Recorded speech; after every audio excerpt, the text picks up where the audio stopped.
vista isomorfa às antigas lógicas esquecidas. Um diálogo capital entre a ciência e a tradição pode, portanto, encetar-se cada vez mais rigoroso e aprofundado, com vista à construção de um novo encontro científico e cultural, a transdisciplinaridade. A transdisciplinaridade não busca construir um qualquer sincretismo entre a ciência e a tradição. A metodologia da ciência moderna é radicalmente diferente das práticas da tradição. A transdisciplinaridade, nomeadamente graças a uma concepção renovada da natureza, procura pontos de vista onde seja possível torná-las interativas e espaços de pensamento que sublinhem a sua unidade, não deixando de respeitar as respectivas diferenças. 5. Uma cada vez maior especialização contribuiu para a separação da ciência relativamente à cultura. Separação essa que é a marca específica daquilo que se tem chamado a modernidade e que não fez senão concretizar a clivagem sujeito-objeto que está na origem da ciência moderna. Embora reconhecendo o valor da especialização, a transdisciplinaridade procura ultrapassá-la, compondo a unidade da cultura e reencontrando nesta o sentido inerente à vida. 6.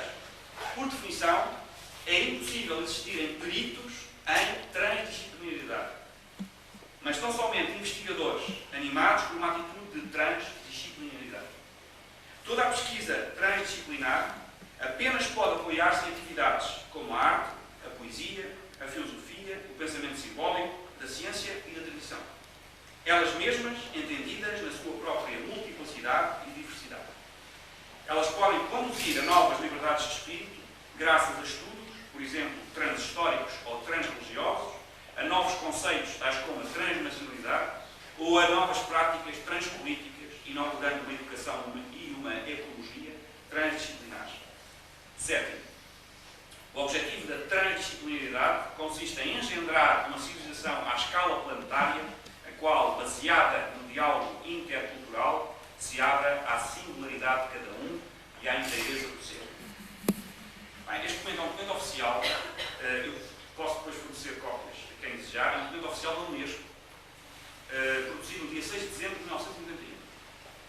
E é extremamente interessante para nós porque há perspectivas realmente de relação entre aquilo que aquelas duas áreas aparentemente opostas, que nós consideramos radicalmente opostas. Por exemplo, há canais de acesso à relação possível entre, por exemplo, alquimia e química, que aparentemente são coisas antagónicas e opostas, de acordo com os conceitos vulgares e prevalecentes. Abre canais, por exemplo, entre a astronomia e a astrologia, que são aparentemente, portanto, todas estas matérias que habitualmente são arrumadas umas, a astrologia e a alquimia, por exemplo, na tradição, e a química e a astronomia na ciência, e aparentemente são dicotomicamente apresentadas, através desta postura nova, vêm sendo revalorizadas nas suas relações. E, portanto, isto é um bom sinal, penso eu. É um sinal de que se está a descobrir que, porventura, a ciência, ela somente não atingirá nunca o cerne da realidade. Daí que é necessário apelar para a tradição com T grande, entende-se. E a tradição, por exemplo, a tradição, posso perguntar, o que é a tradição então? Não é a tradição no sentido vulgar do termo, transmissão de cantilenas ou de usos e costumes, embora também seja isso. Mas a tradição é um sistema filosófico, se quisermos, um sistema filosófico perfeitamente estabelecido, perfeitamente coerente, que teve um princípio e que nunca sofreu mutações. Nunca. Não há adaptações nesse sistema. Enquanto na ciência há adaptações, conforme os tempos, conforme as idades, conforme as descobertas. Cada nova descoberta da ciência, ou dita tal, vem revolucionar completamente todo o sistema da ciência. O que não acontece com a tradição. Na alquimia, por exemplo, ou na astrologia, a tradição mantém-se. O problema e as diferentes formas de se revelar essa tradição derivam mais do desconhecimento ou dos diferentes enfoques dos seus expositores, propriamente da tradição, que não sofre mutação. Há enfoques diferentes, naturalmente, tal como há físicos nucleares, há físicos, ou técnicos nucleares, ou técnicos biológicos, ou genéticos, ou outros quaisquer, que naturalmente em que o enfoque é diverso.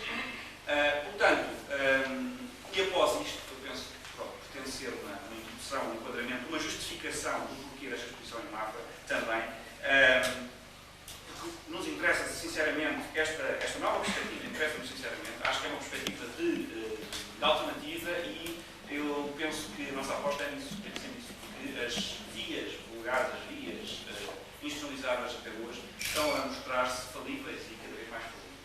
E, pelo menos, a esperança nas vias alternativas que hoje se assiste, porque não apostar nelas?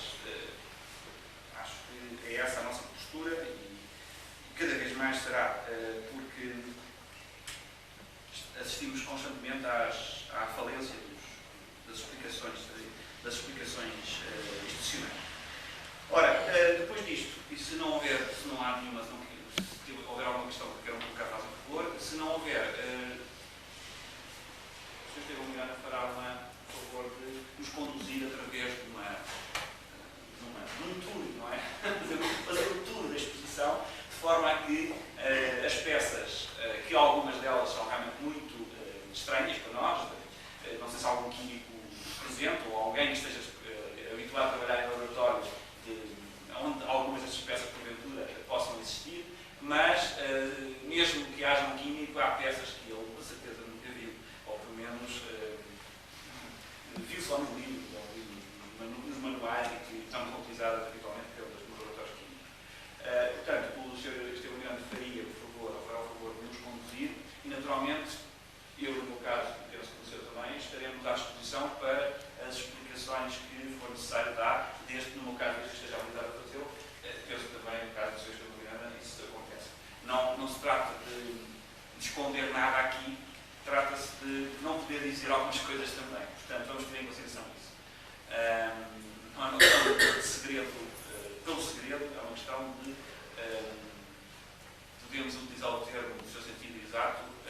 Há certas situações que requerem e derivam não tanto do não querer dizer, mas de uma iniciação. Portanto, ou seja, é preciso um indivíduo que, para alguém que nunca provou uma laranja, é difícil nós explicarmos qual é o sabor da laranja.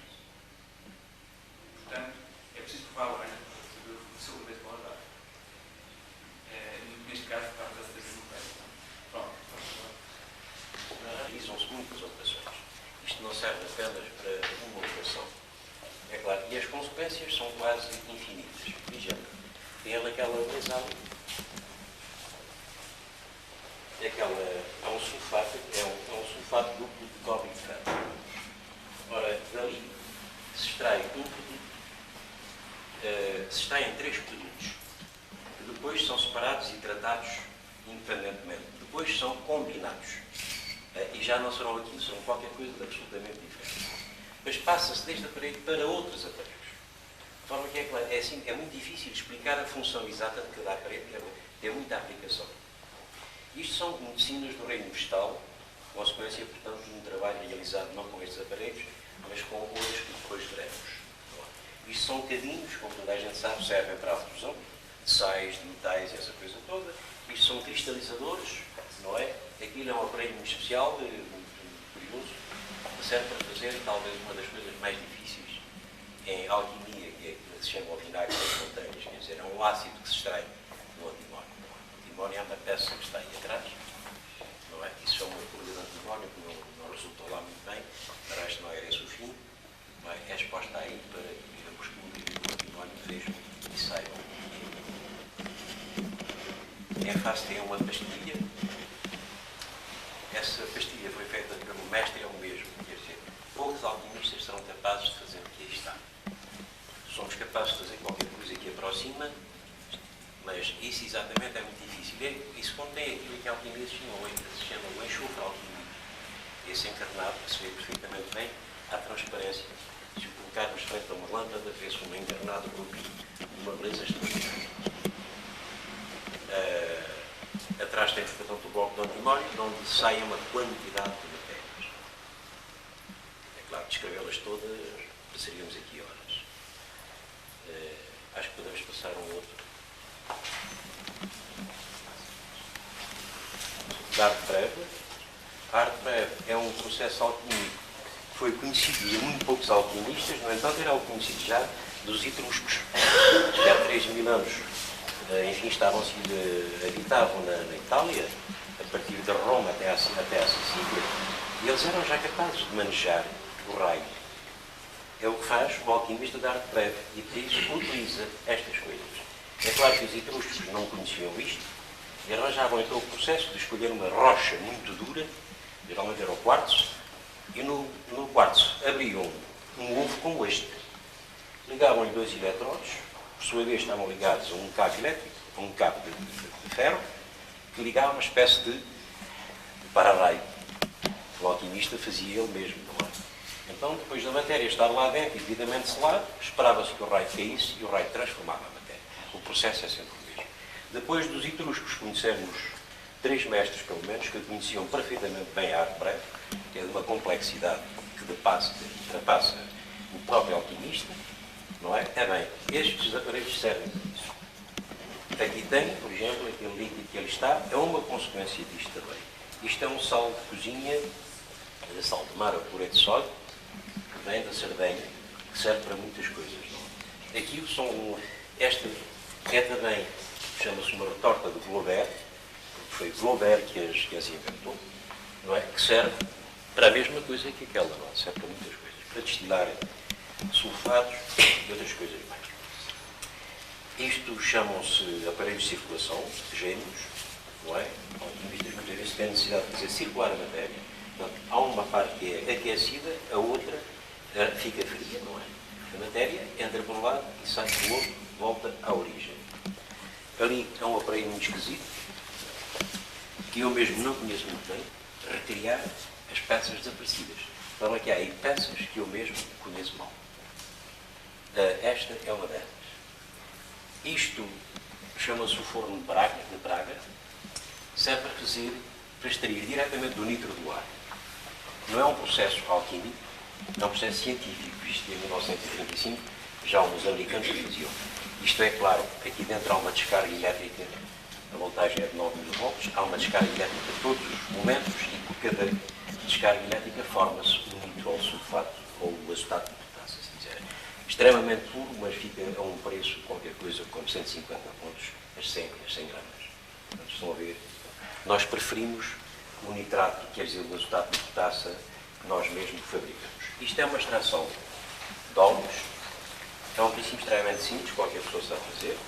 Basta pôr lá dentro um pouco de água, aquece, tudo sobe por aqui e depois o vapor d'água, que arrasta, mas sobretudo a partir da urina. Nós fazemos a partir da urina.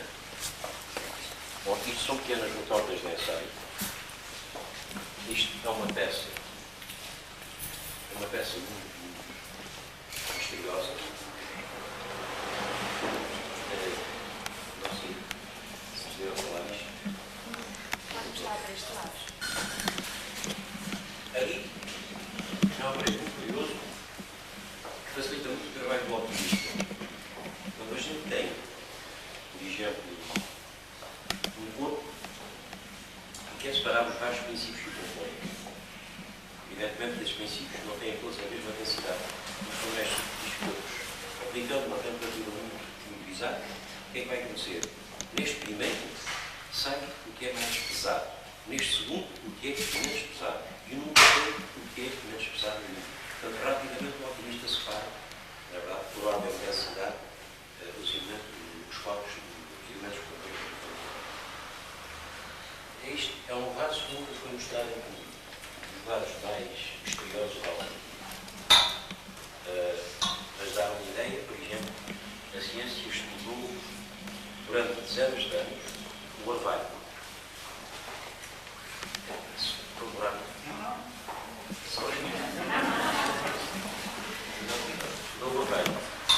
E é claro que os cientistas não são tipos, não são claros, nós não somos mais perto que eles, quanto a isso. A única diferença é que os nossos métodos são diferentes, mas a cabeça é igual. Eles têm mesmo mais carne, nós temos. Ora, o orvalho contém um sal que tem a mesma fórmula química do acetato de potássio, só que ele é insoluble é dizer, é quimicamente a mesma coisa, uma reação física. Ora, só este aparelho é capaz de separar esse sal. Ora, como já disse, os químicos no século passado passaram dezenas de anos a estudar barbalhas, a talhá-las, a aquecer, a congelar, e fizeram tudo que não possível. E daí concluíram uma vez para sempre que não há nada dentro do barbalho, que o barbalho era apenas a condensação. Se não houvesse nada, a alquimia, pelo menos a via seca que dentro do barbalho, não existe. Está um sal, é um sal extremamente exclusivo. Se um dia eu conseguir igualar, eu devo dizer que alguns alquimistas de títulos maiores levaram 50 anos para isso. Outros mais bizarros,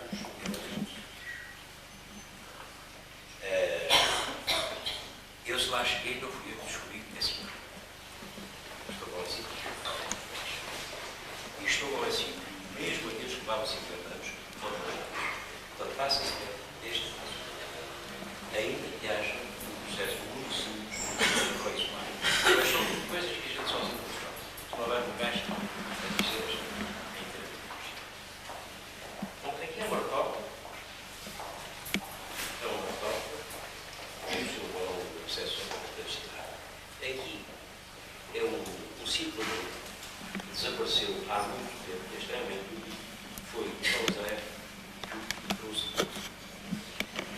mas a ser mal como ter a cenoura e tudo isso, enfim, geralmente as barras servem para sais minerais, sais metálicos, essas coisas assim.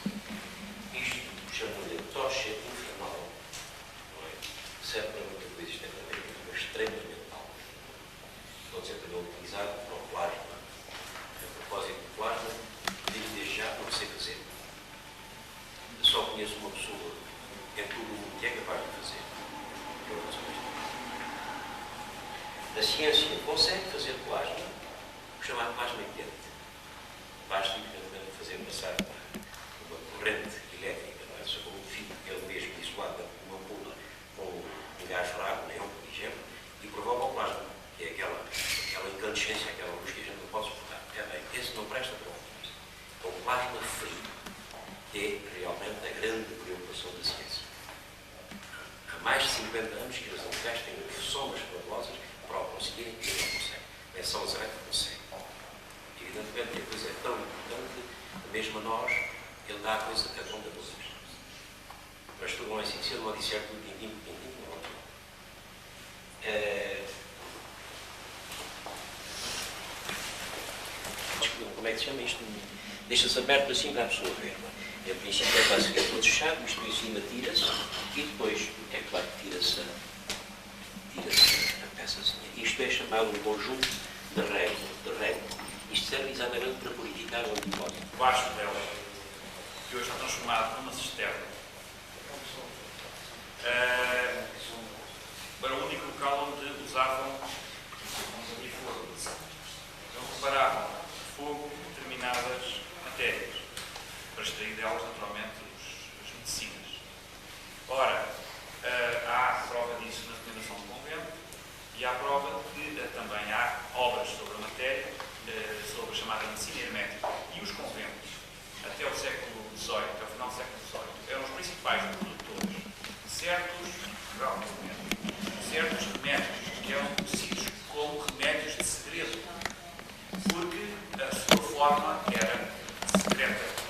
E lutavam uns com os outros para ninguém usurpar o segredo. Porque se alguém usurpasse o segredo, estava em trabalho. E havia alvarás régimos dando o monopólio de tal ou tal segredo a um ou outro convento. Portanto, daí veja a importância de determinadas práticas derivadas destas, porque é óbvio que a alquimia também propende à obtenção de medicinas. Há até uma área, a espagiria, devem ter ouvido falar da espagiria, com certeza, é uma área da alquimia, uma zona da alquimia que tem essa função. O principal, o primeiro, um dos mais conhecidos no Ocidente foi Paracelso, e após Paracelso, a medicina, a química hermética e sobretudo a química antigalénica, porque até lá era o helenismo, portanto, galeno, que predominava, portanto, aí passa a seguidamente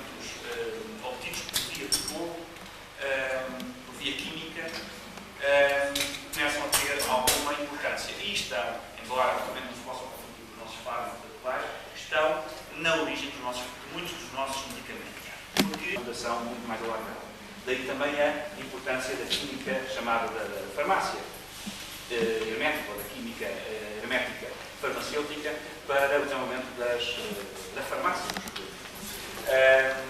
E há alguns, em Portugal, há 2 exemplos de 2 medicamentos únicos, pelo menos considerados como tais. Um deles é o óleo de ouro, que, segundo consta numa obra do século XVIII portuguesa, não foi inventado pelo rei Dom Manuel, mas por alguém muito próximo dele. Ou foi inventado, descoberto, portanto, no sentido de inventar, no sentido de descobrir, por alguém muito próximo dele, e que foi usado como um medicamento muito importante, e quem estudar esse período da nossa história vai encontrar constantemente referência ao óleo de ouro, aplicado à medicina, durante as campanhas da restauração. Era considerado uma espécie de panaceia universal. Portanto, são questões que passam pelas mãos dos historiadores, mas os historiadores não sabem enquadrar e, por isso, também não dão a importância que deviam dar. Há, portanto, relativamente a Portugal, e ao contrário do que se pensa, muita coisa a fazer, muito trabalho a fazer para muita gente, durante muitos anos, a respeito desta matéria. E também vos digo, há muitos inéditos ainda, ou pelo menos há muitas obras pouco conhecidas de alquimia e sobre a alquimia em Portugal, de autores portugueses. Qual era o segundo? Como? Falou em dois. Sim, o óleo de ouro era um deles. E havia um outro que era a chamada água de Inglaterra, que foi inventada, aliás, o Alvará diz assim mesmo, foi inventada por Jacob Sarmento, um cristão novo, médico, muito conhecido no estrangeiro, que, inclusivamente, viveu muitos anos em Inglaterra e que, pela Europa fora, deixou vestígios da sua passagem e o espanto de muita gente.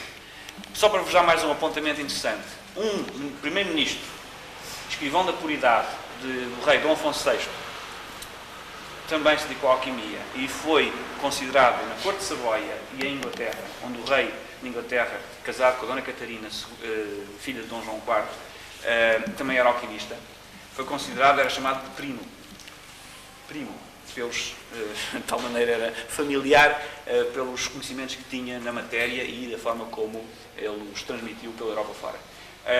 Bem, são alguns apontamentos para abrir o apetite só para a conferência da semana que vem e depois, naturalmente, o Sr. Estevão Miranda já abriu o apetite para a conferência do dia 13. Digamos ainda a propósito das medicinas, porquê as medicinas? O trabalho alquímico divide-se em 3 partes. Chama-se a primeira, a segunda e a terceira obra.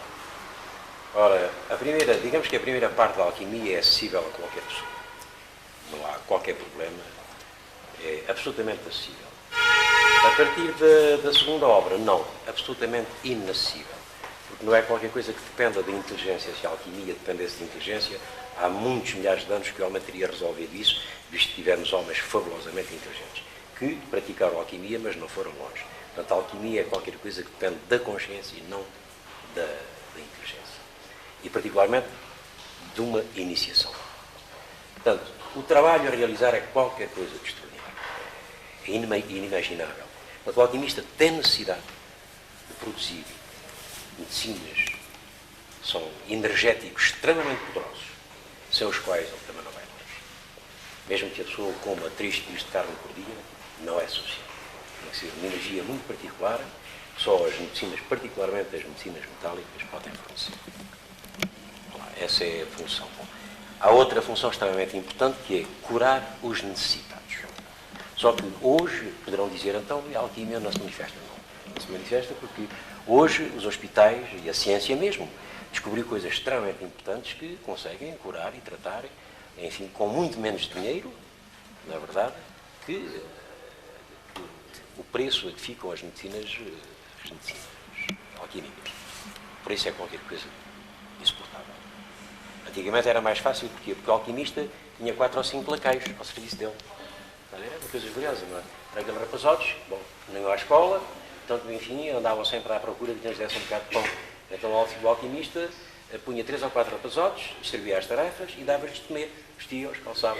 E a coisa assim tornava-se simples, não é? Hoje não. Hoje não há candidatos, não há ninguém. O alquimista está só.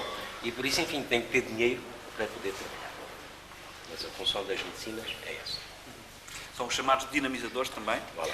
que estiveram, por exemplo, na origem do envenenamento do maior químico hermético português, e do Newton, por exemplo, também, que foi alquimista, ao contrário do que se pensa. Está a ser publicada a obra alquímica do Newton. Foi alquimista e devo dizer que Newton foi muito longe na segunda obra. Muito longe mesmo. Ele traduz Nicolau Flamel e há mesmo anotações em pé de página. Depois, sobre a tradução que ele faz, e chegou mesmo muito longe. Desculpa. Esta matéria está a ser estudada em todo o mundo, desde a China à América, sempre houve alquimistas. Não chamados assim, muitas vezes, mas sempre houve alquimistas. Muitas vezes chamou-se só ferreiros, metalurgistas e outras coisas conjuntas. Mas, na realidade, eram alquimistas. Embora a alquimia na China não se chama alquimia. Alquimia é uma palavra que pensa-se de origem árabe. Portanto, aparece sob vários outros nomes, sob várias outras designações que, porventura, nós já passámos a vista sobre a matéria e não descobrimos que tratava de alquimia. Há, inclusive, já agora, puxando a brasa à sardinha de Mafra, há um sinólogo, talvez um dos mais respeitáveis sinólogos portugueses, o Dr. António Graça de Abreu, que traduziu recentemente, ele está a publicar autores clássicos chineses em língua portuguesa, está a traduzi-los, e publicou recentemente alguns poemas de cariz alquímico de um clássico chinês para português, que foram lançados a semana passada na Fundação Oriel. Portanto, as fontes não são tantas, e pode-se abarcar a questão de muitas perspectivas e muitos ângulos diferentes. Agora, tudo está na vontade, é uma questão de opção, é uma questão de dedicação também. Porque o trabalho do alquimista não é provavelmente um trabalho, como o Sr. Estevão Miranda já deu a entender, não é provavelmente um trabalho simples e de rápida solução. Não. A solução, ninguém mesmo tem a certeza de a solucionar. E às vezes dão-se coisas curiosas, o indivíduo chega ao fim, conhece tudo. Não há absolutamente nada que ele não tenha compreendido e não é capaz de fazer. E, portanto, não falta absolutamente nada. Porquê? Há casos. Outros são proibidos. Em dado momento, qualquer coisa acontece que os impede de ir além. Lá, como se alguém aparecesse e dissesse, bom, isto é um limite que tu não podes passar. São coisas, enfim, isso pertence a um outro domínio. A tradição não deriva ou não depende de um processo de organização ou de hierarquização democrática da sociedade. É um outro tipo deriva de outro tipo de concepção que é uma concepção hierárquica, estritamente hierarquizada do mundo e dos homens, não porque os homens sejam uns mais que os outros, mas porque uns têm unhas para tocar guitarra e os outros não as têm. É mais essa a questão.